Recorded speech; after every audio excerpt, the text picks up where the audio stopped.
Morning class 7। Last class में मैंने आप लोगों को ट्रायंगल की कुछ कंस्ट्रक्शंस बताए थे, त्रिभुज की रचना बताई थी। आई होप कि मैंने जितने भी क्वेश्चन सॉल्व करे थे और जो होमवर्क में दिए थे वो आप लोगों ने कर लिए होंगे। अगर नहीं किए हैं तो मेरे साथ साथ वीडियो को पॉज करके आप उसको बनाइए, उससे आपकी प्रैक्टिस भी होगी और आपको समझ में भी आएगा। इसके साथ जो क्वेश्चंस मैंने कराए हैं उसी पे बेस्ड मैंने आपको होमवर्क दिया है, तो आप होमवर्क क्वेश्चन भी सॉल्व करिए, वो आपकी प्रैक्टिस के लिए है। तो आज हम लोग मूव करते हैं नेक्स्ट एक्सरसाइज की, जिसमें हम कुछ अलग केसेस डिस्कस करेंगे कि किस तरीके से हम इन त्रिभुजों की रचना करेंगे। तो चलिए बढ़ते हैं अपने वीडियो की तरफ। Okay, class 7। So today is our part 8 of chapter 5। Summer holidays से पहले मैंने आप लोगों को चैप्टर 5 स्टार्ट करा दिया था और हम लोगों ने 5 पार्ट तब डिस्कस करे थे। लास्ट 2 वीडियो में बाय मिस्टेक मैंने पार्ट 1 पार्ट 2 लिख दिया है, लेकिन एक्चुअली वो पार्ट 6 और पार्ट 7 था। Okay, so today is part 8। In this part we will solve exercise 5F। हम अभ्यास 5F को सॉल्व करेंगे। तो सबसे पहले बुक में हम देखते हैं, पिछले टर्न पे पिछले वीडियो में हमने 5E सॉल्व किया था और मैंने आपको कुछ होमवर्क दिया था। आज हम देखेंगे त्रिभुज के कोणों के समद्विभाजक। त्रिभुज के कोणों के समद्विभाजक या कोणों के अर्धक क्या होते हैं, जो कोण को इक्वल पार्ट्स में काटता है। जैसे मान लीजिए त्रिभुज ABC है, तो उसमें एंगल A है, एंगल B है और एंगल C है।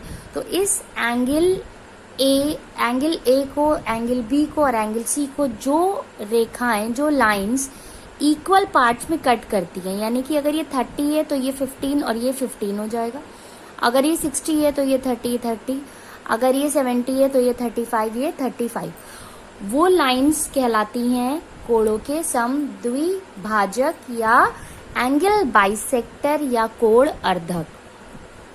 तो अब इसमें आपको टिक मार्क लगाना है बुक में। ये लिखा है त्रिभुज के कोणों के समद्विभाजक संगामी होते हैं, यानी एक ही पॉइंट से होके जाते हैं। त्रिभुज के कोण समद्विभाजक के संगमन बिंदु को त्रिभुज का अंतः केंद्र यानी कि इन सेंटर कहते हैं।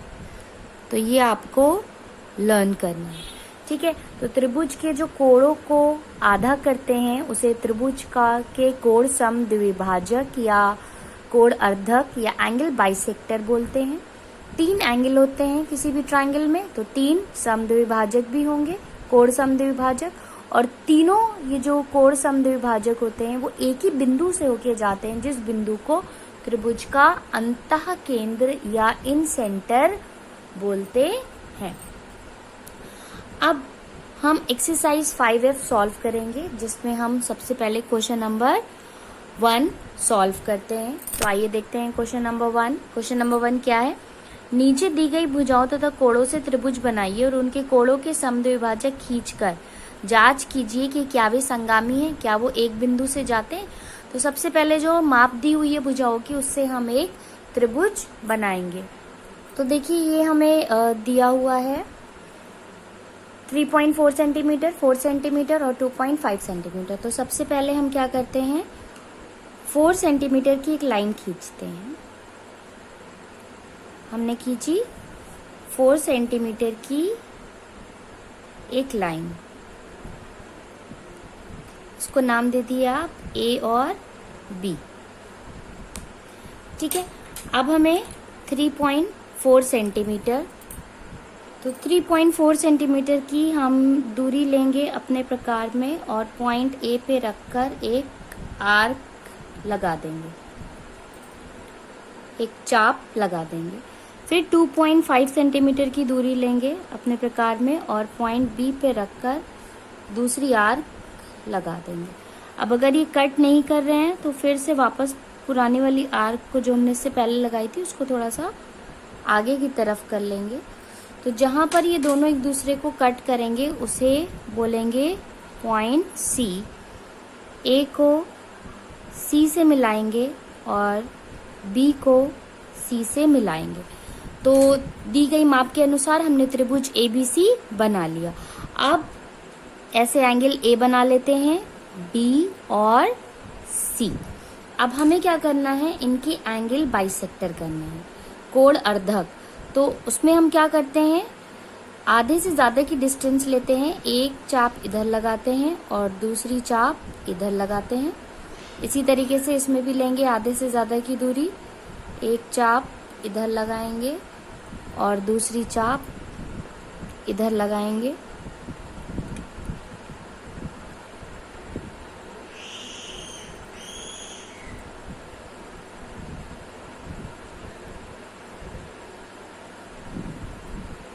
सिमिलरली हम तीसरे शीर्ष पर भी कोण अर्धक ले लेंगे, एक चाप इधर लगाएंगे और दूसरी चाप इधर लगाएंगे।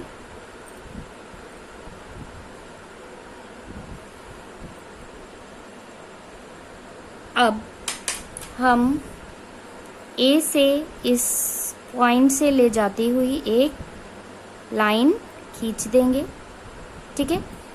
B से इससे जाती हुई दूसरी लाइन खींच देंगे और C से इससे जाती हुई तीसरी लाइन खींच देंगे। इसको नाम देंगे, एंगल A के समद्विभाजक को L, B के समद्विभाजक को M और C के समद्विभाजक को N। तो रेखा ये जो L, M और N है, ये क्या हो गई, एंगल A, एंगल B और एंगल C की कोण समद्विभाजक। अब ये तीनों आप देख रहे हैं कि पॉइंट से होके जा रहे हैं, इस पॉइंट को नाम दे देते हैं O। और यही जो कोणों का समद्विभाजक बिंदु है, ये क्या कहलाता है, ये कहलाता है अंतः केंद्र, ठीक है। तो ये रचना यहाँ पर लिखी हुई है, PDF में आपको सेंड कर दूंगी। जैसे मैंने बनाया है सेम आप वैसे ही बनाएंगे। सबसे पहले लाइन AB खींचिएगा, फिर A से 3.4 सेंटीमीटर की एक आर्क लगाइएगा, B से 2.5 सेंटीमीटर की दूसरी आर्क लगाइएगा। जहां दोनों कट करेंगी उसे नाम दे दिएगा C। AC मिलाइएगा, BC मिलाइएगा, ट्राइंगल ABC बन जाएगा। फिर एंगल A का बाइसेक्टर खींचिएगा L, एंगल B का M और C का N, तीनों एक पॉइंट से होके जाएंगे, जो होगा आपका बिंदु A। तो आपको आंसर क्या देना है, ये संगामी हैं, ठीक है। तो क्वेश्चन नंबर 1 का पार्ट 3 आपके लिए होमवर्क है। पार्ट 1 अभी हमने यहाँ पे सॉल्व किया है। अब हम देखेंगे क्वेश्चन नंबर 3। तो सबसे पहले बुक में पढ़ते हैं, पार्श्व चित्र में त्रिभुज ABC समद्विबाहु त्रिभुज है, यानी जिसमें दो भुजाएं बराबर हैं, AB बराबर AC। AP एंगल A का अर्धक है। ये रेखाखंड AP BC का लंब अर्धक है या नहीं है, चित्र खींचकर और नापकर आपको बताना है। तो चित्र जो आपको बुक में दिया है वो तो एक अप्रॉक्सीमेट दिया है, आपको खुद रचना करनी है। तो किसी भी, क्योंकि यहाँ पर कोई नाप नहीं दी है, तो आप किसी भी नाप का त्रिभुज बना लेंगे, बस उसमें दो भुजाएं AB और AC बराबर होनी चाहिए। तो हम एक साइड बना लेते हैं 6 सेंटीमीटर की और इसको नाम देते हैं BC, ठीक है। अब इक्वल आर्क हम लेंगे, मान लीजिए हमने ली 4 सेंटीमीटर की, तो C से 4 सेंटीमीटर की एक चाप लगाएंगे और B से 4 सेंटीमीटर की एक दूसरी चाप लगाएंगे। जहां ये एक दूसरे को कट करती हैं उसको नाम देंगे पॉइंट A। अब A को B से मिला लेंगे, A को C से मिला लेंगे, ये आपका बन गया AB बराबर BC, AB बराबर AC, एक समद्विबाहु त्रिभुज जिसकी दो भुजाएं बराबर होती हैं। अब एंगल A को हम ऐसे ड्रॉ करेंगे और इसका कोण अर्धक लेंगे। तो कोण अर्धक कैसे लेते हैं, आधे से ज़्यादा दूरी लेके एक चाप इधर से लगाते हैं, फिर इस तरफ रखते हैं, सेम दूरी चाप इधर लगाते हैं। तो ये कोण अर्धक हमने खींचा, जो कि हमें क्या बताया गया है कि AP है, ठीक है। तो हमने A से कोण अर्धक खींचा जो है AP। अब आपको नाप के बताना है कि क्या ये लंब अर्धक है। तो हम नापेंगे इसको और देखेंगे क्या सबसे पहले एंगल कितना आ रहा है।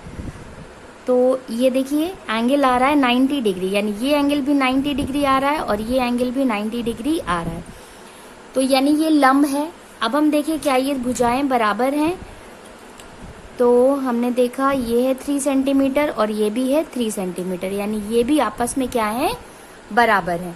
तो अतः रेखाखंड AP BC का लंबवर्तक है, क्योंकि ये 90 डिग्री पे है और इन दोनों को इक्वल पार्ट्स में कट कर रहा है। ओके, तो इस एक्सरसाइज 5F में हमने 2 क्वेश्चन सॉल्व करे हैं, एक क्वेश्चन मैंने आपको होमवर्क दिया है। अब हमने अभी तक जितना पढ़ा है वो हम रिवाइज करते हैं, ठीक है। अभी तक हमने जितना भी पढ़ा है उसको पहले हम रिवाइज करते हैं कि हमने पिछले 2 लेक्चर में और अभी के लेक्चर में जितना भी समझा है उसको एक बार आप अच्छे से समझ लीजिए कि क्या बताया जा रहा है। तो सबसे पहले हम देखेंगे त्रिभुज की माध्यिका। त्रिभुज की माध्यिका क्या होती है? देखिए, अगर आपका ये त्रिभुज है ABC, तो 3 शीर्ष होते हैं इसके, A, B और C, ठीक है, जिन्हें वर्टेक्स भी बोलते हैं। तो एक शीर्ष A से इसके सामने वाली जो भुजा होती है साइड BC, इसकी मिड पॉइंट को, इसके मध्य बिंदु को जो लाइन मिलाती है उसे बोलते हैं माध्यिका, ठीक है। तो हमारे पास त्रिभुज है ABC, तो इसकी एक माध्यिका AM1 होगी, जहां M1 क्या है, साइड BC का मिड पॉइंट है और A वर्टेक्स है। इसी तरीके से दूसरी माध्यिका होगी BM2, जहां B दूसरा शीर्ष है और M2 भुजा AC का मध्य बिंदु है। सिमिलरली शीर्ष C से साइड AB पर जो माध्यिका खींची है वो CM3 है, जहां M3 AB का मध्य बिंदु है और C शीर्ष है। और ये तीनों माध्यिकाएं जहां पर एक दूसरे को काटती हैं या मिलती हैं, उस बिंदु O को बोलते हैं केंद्रक, यानी कि सेंट्रॉइड। तो डेफिनेशन क्या होगी? त्रिभुज के शीर्ष से सम्मुख भुजा के मध्य बिंदु को मिलाने वाली रेखा त्रिभुज की माध्यिका या मीडियन कहलाती है। शीर्ष से सामने वाली भुजा के मध्य बिंदु को, ठीक है, माध्यिका का मतलब है मध्य बिंदु। शीर्ष से सामने वाली भुजा के मध्य बिंदु को मिलाने वाली रेखा त्रिभुज की माध्यिका या मीडियन कहलाती है। तो इस त्रिभुज में क्या क्या मीडियन होंगी? AM1, BM2, CM3, ये तीनों मीडियंस होंगी। त्रिभुज की 3 भुजाएं होती हैं, तो मीडियंस भी, माध्यिका भी 3 ही होंगी। और जहां पे तीनों माध्यिका मिलती हैं उसे बोलते हैं केंद्रक, यानी कि सेंट्रॉइड। ओके, ये सब आपको लर्न करना है। फिर है त्रिभुज का शीर्ष लंब। तो त्रिभुज के मैंने अभी आपको बताया 3 शीर्ष होते हैं, A, B और C।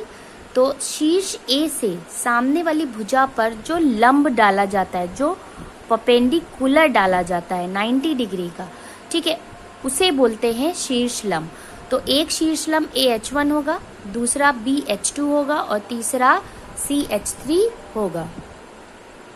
तो 3 शीर्ष लंब होंगे। तो AH1, BH2, CH3 शीर्ष लंब है, जिन्हें ऑल्टीट्यूड बोलते हैं। त्रिभुज के शीर्ष से सम्मुख भुजा पर डाला गया लंब यानी परपेंडिकुलर त्रिभुज का शीर्ष लंब कहलाता है। माध्यिका में क्या था? त्रिभुज के शीर्ष से सम्मुख भुजा के मध्य बिंदु को जो रेखा मिला रही थी वो माध्यिका थी। लेकिन त्रिभुज के शीर्ष से सामने वाली भुजा पर डाला हुआ लंब यानी 90 डिग्री की लाइन वो कहलाएगा त्रिभुज का शीर्ष लंब, जिसे ऑल्टीट्यूड बोलते हैं। तो एक त्रिभुज में 3 शीर्ष होते हैं और 3 भुजाएं होती हैं। तो तीनों शीर्षों से सम्मुख भुजा पर कितने लंब डाले जाएंगे? 3। तो त्रिभुज के कितने शीर्ष लंब होंगे? ऑल्टीट्यूड होंगे 3, AH1, BH2, CH3। अब ये तीनों शीर्ष लंब जहां एक दूसरे को कट करते हैं उसे बोलते हैं त्रिभुज का लंब केंद्र या ऑर्थो सेंटर।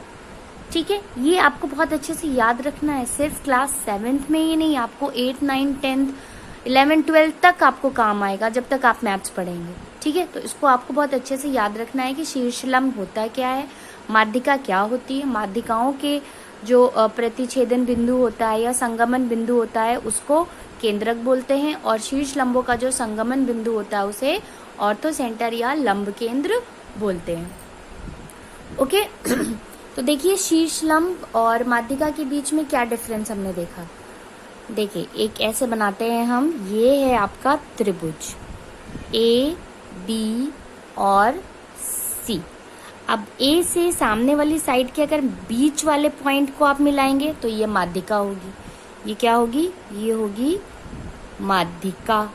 और अगर ए से आप सामने वाली साइड पे एक परपेंडिकुलर खींचेंगे तो ये क्या होगा?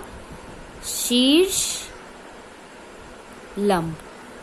ओके, आई होप कि आपको समझ में आ गया होगा माध्यिका और शीर्ष लंब में क्या डिफरेंस है। आगे देखते हैं। नेक्स्ट है त्रिभुज का समद्विभाजक, इसे बोलते हैं भुजा समद्विभाजक। ठीक है, तो त्रिभुज की भुजा को जो इक्वल पार्ट में कट करता है, यानी ये साइड बीसी अगर 5 सेंटीमीटर है तो 2.5 सेंटीमीटर और 2.5 सेंटीमीटर में ये लाइन L3 इसको कट करेगी।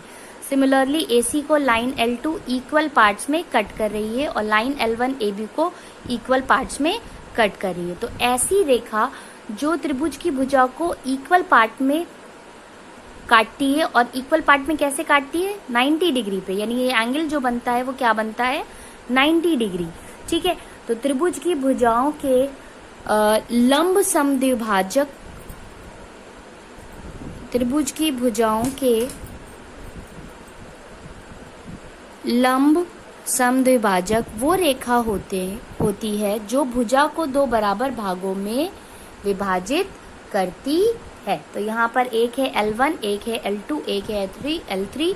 तो L1, L2, L3 क्या है? आपके समद्विभाजक या परपेंडिकुलर बाइसेक्टर्स। और ये तीनों समद्विभाजक एक ही बिंदु से होकर जाते हैं जिसे त्रिभुज का परिकेंद्र या सरकम सेंटर बोलते हैं। परिकेंद्र का मतलब हुआ कि इस पॉइंट से अगर आप एक सर्किल बनाएंगे तो वो त्रिभुज के बाहर बनेगा। ठीक है, परि मतलब परिधि में बाहर की तरफ बनेगा, तो इसी को बोलते हैं त्रिभुज का परिकेंद्र। अब किसी भी त्रिभुज की जो आपकी भुजा होती है उसका लंब समद्विभाजक खींचते कैसे हैं?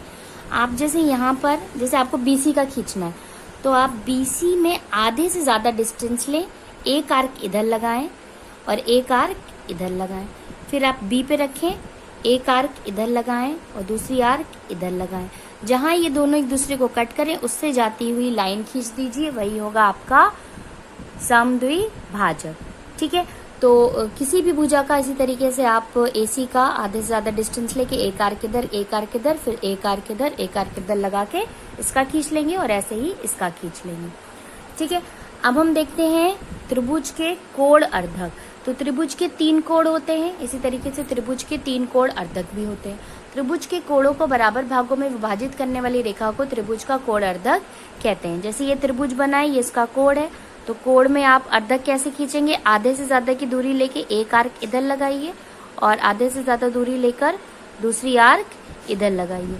जहां ये दोनों आर्क एक दूसरे को कट करेंगी उससे जाती हुई एक लाइन खींच दीजिए, वही होगा आपका त्रिभुज का कोण अर्धक। तो इस फिगर में AD, BM और CN कोण अर्धक हैं, और कोण अर्धक भी एक ही बिंदु से होकर जाते हैं जिसे बोलते हैं त्रिभुज का अंतः केंद्र या इन सेंटर। इन सेंटर का मतलब हुआ कि अगर इस पॉइंट से आप कोई इस पॉइंट को सेंटर मान के और इतनी डिस्टेंस लेके अगर आप कोई सर्किल बनाएंगे तो वो त्रिभुज के अंदर बनेगा।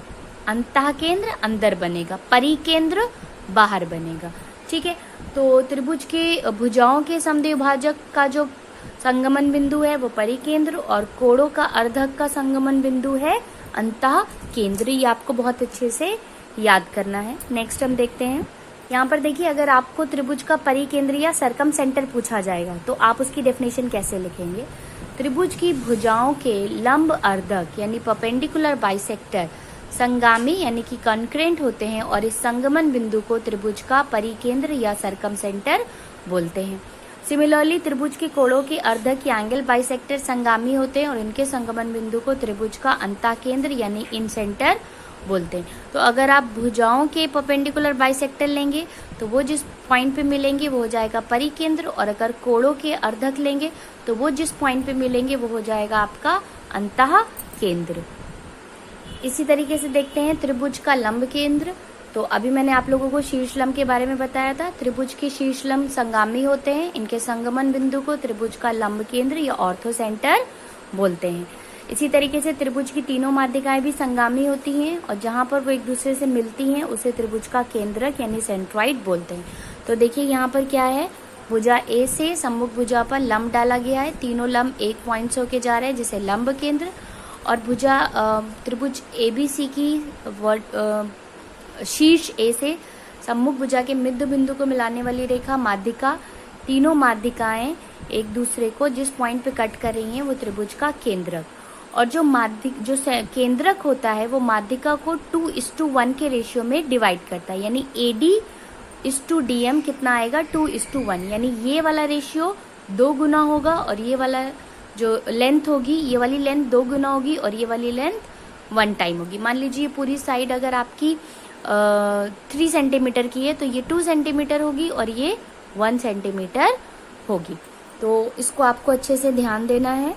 अब हम नेक्स्ट देखेंगे बुक में कुछ रिजल्ट्स। देखिए सबसे पहले हमें ये दिया है त्रिभुज का परिकेंद्र के बारे में। अगर ये अधिक कोण त्रिभुज है, ठीक है, यानी एक कोण अधिक कोण है, तो ये जो इसके लंब अर्धक होते हैं वो त्रिभुज के बाहर मिलता है, ठीक है, वो त्रिभुज के बाहर पॉइंट पे कट करते हैं एक दूसरे को। तो त्रिभुज का जो परिकेंद्र होता है अधिक कोण में वो कहाँ मिलता है, त्रिभुज के बाहर। अगर न्यून कोण त्रिभुज है तो त्रिभुज का जो परिकेंद्र होता है वो त्रिभुज के कहाँ मिलता है, अंदर यानी कि भीतर। और अगर समकोण त्रिभुज है तो त्रिभुज का परिकेंद्र कहाँ मिलता है, कर्ण के ऊपर, यानी जो सबसे बड़ी भुजा होती है।